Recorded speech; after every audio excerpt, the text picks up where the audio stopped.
India, the largest democracy in the world and one of the fastest growing economies, remains a vital strategic partner. Just last week, President Trump brokered a historic trade deal with India, completely revamping U.S. engagement with the country. अंदाजा लगा लें, despite what? Despite the जो tariff थे. So it means that India has the capability. This is what many people are saying. Modi साहब ने भी कल इसको लिंक किया कि इंडिया की इकोनॉमी ग्रो कर रही है. आप समझे ना, भारत ज्ञान की धरती है और भारत को सोने की चिड़िया या wealthiest country in the world, आज ये हमको थर्ड वर्ल्ड कंट्री कहते हैं. मेरा ना खून जो है वो खौल करके फिर ठंडा हो जाता है इस बात को सुन करके.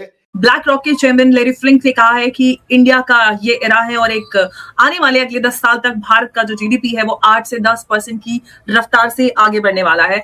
और ये सिर्फ बात नंबर की नहीं है, बात यहाँ पर है ग्लोबल एसेट मैनेजमेंट का सबसे बड़ा नाम ये जब कहता है कि इंडिया जो अब ग्रोथ इंजन बन रहा है और जिससे सिर्फ शॉर्ट टर्म हम साइकिल से नहीं बल्कि हमें डिकेड्स ऑफ होराइजन से देखा जाएगा. पैगाम सिर्फ ट्रंप साहब को भेजा है इंडिया ने और ट्रंप साहब को ये कहा है कि मुझे कोई फर्क नहीं पड़ता,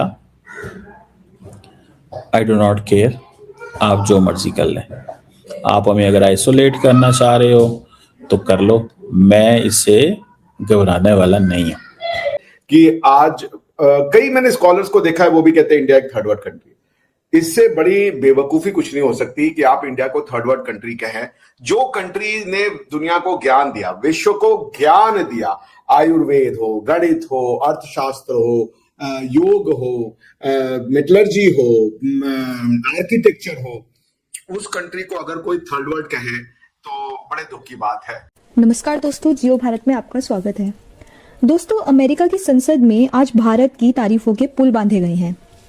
एक तरफ दुनिया में रिसेशन की बातें हो रही हैं, तो वहीं दूसरी तरफ वॉशिंगटन डीसी में अमेरिकन लॉ मेकर्स चीख चीख कर कह रहे हैं कि India is the fastest growing economy, मतलब भारत सबसे तेज बढ़ने वाली अर्थव्यवस्था है. ये बयान किसी आम आदमी का नहीं बल्कि ये US house foreign affair committee के हियरिंग का है, जहां भारत को अमेरिका का सबसे वाइटल स्ट्रेटेजिक पार्टनर बताया गया है. कमेटी ने यूएस प्रेसिडेंट डोनाल्ड ट्रंप के उस हालिया हिस्टोरिक ट्रेड डील की जमकर तारीफ करी है जो उन्होंने पीएम मोदी के साथ फाइनल करी है. इस डील के तहत भारत पर लगने वाली 18% टैरिफ फिक्स कर दिया गया है, जो पूरे रीजन में सबसे कम माना जा रहा है.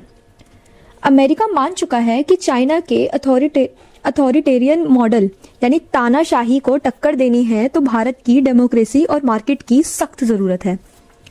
हियरिंग में साफ कहा गया कि भारत अब अमेरिकन एनर्जी खरीदेंगे और दोनों देश मिलकर डिफेंस को प्रोडक्शन करेंगे, यानी कि अब हथियार भी साथ मिलकर बनाए जाएंगे.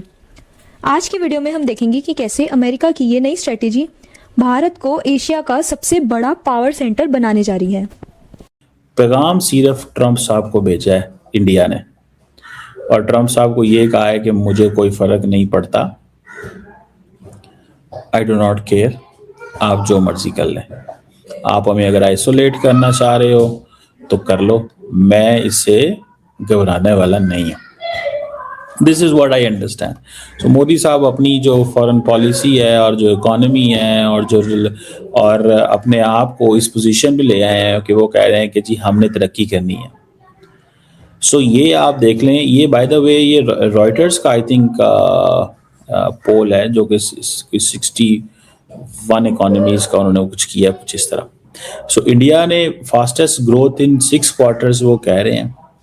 अच्छा, इंडिया की जो ग्रोथ है वो जारी बात है, that is because of the consumer spending. Consumer ही बहुत ज्यादा है उनके पास. गवर्नमेंट मुसलसल एक चीज को देख रही है, डिमांड. इन्फ्लेशन जो है वो तो ठीक है इतनी नहीं बढ़ी, लेकिन मैन्युफैक्चरिंग या प्राइवेट कंजम्पशन या इन चीज़ों को देखते हुए वो they are into this game.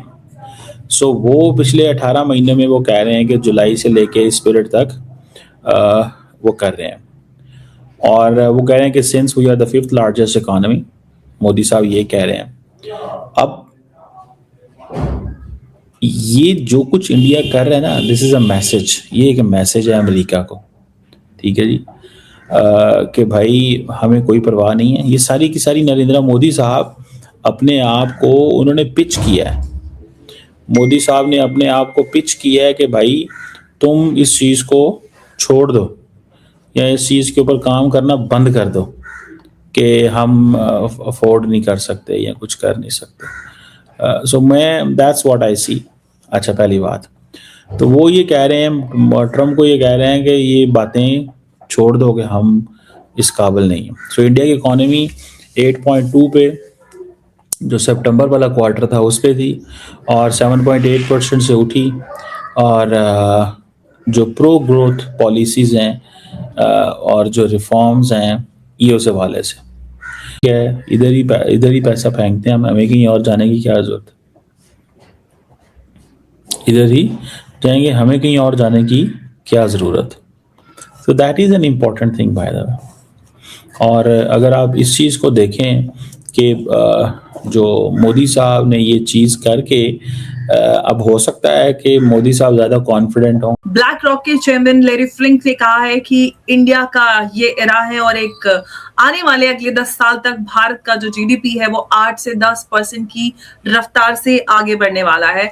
और ये सिर्फ बात नंबर की नहीं है, बात यहाँ पर है ग्लोबल एसेट मैनेजमेंट का सबसे बड़ा नाम ये जब कहता है कि इंडिया जो अब ग्रोथ इंजन बन रहा है और जिससे सिर्फ शॉर्ट टर्म हम साइकिल से नहीं बल्कि हमें डिकेड्स ऑफ होराइजन से देखा जाएगा। और इस दौरान वो इंडिया से ये कह रहे हैं और बाकी सभी देशवासियों को संबोधित करते हुए कि बैंक्स डिपॉजिट मत रखो, इक्विटी और कैपिटल मार्केट्स में इन्वेस्ट करो।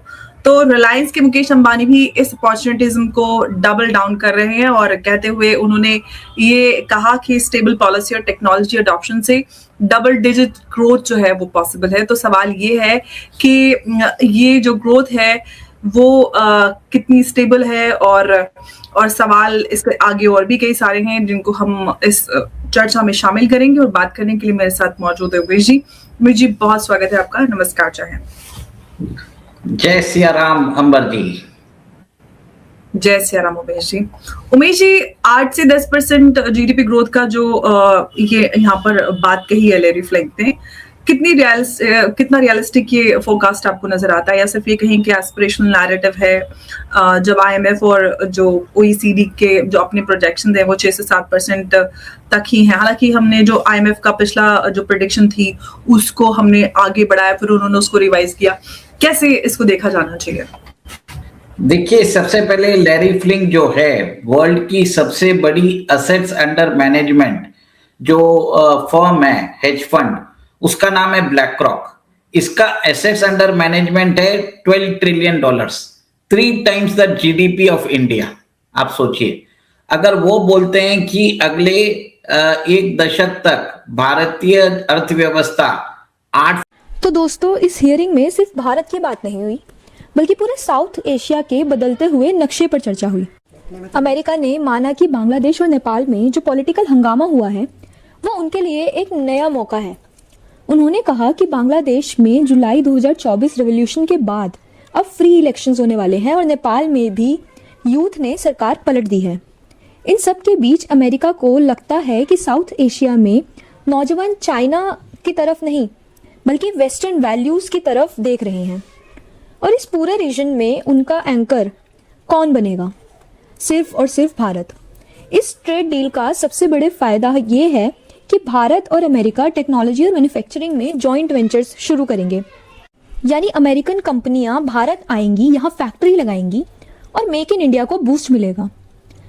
अमेरिका की ये डील दिखाती है कि अमेरिका अब भारत को टैक्स लगाकर परेशान नहीं करना चाहता बल्कि ट्रेड करके साथ रखना चाहता है। 18% का टैरिफ रेट सुनने में शायद ज़्यादा लगे, लेकिन अगर आप देखें कि पहले अमेरिका कितना अग्रेसिव था तो ये एक विन विन सिचुएशन है। दुनिया का सबसे ताकतवर देश जब अपनी पार्लियामेंट में खड़े होकर कहे कि इंडिया इज़ द फ्यूचर, तो समझ जाइए कि हमारा वक्त अब आ ही चुका है। ये नया भारत है दोस्तों, जो अपनी शर्तों पर दोस्ती करता है और दुनिया को अपनी ग्रोथ स्टोरी का दीवाना बना देता है। अगर आपको भी भारत की इस ग्लोबल रिकॉग्निशन पर गर्व है तो कमेंट सेक्शन में सुपर पावर इंडिया और जय हिंद जरूर लिखें। साथ ही इस वीडियो को लाइक करें, शेयर करें, और जियो भारत को सब्सक्राइब करके बेल आइकन को दबाना बिल्कुल भी ना भूलें। जय हिंद।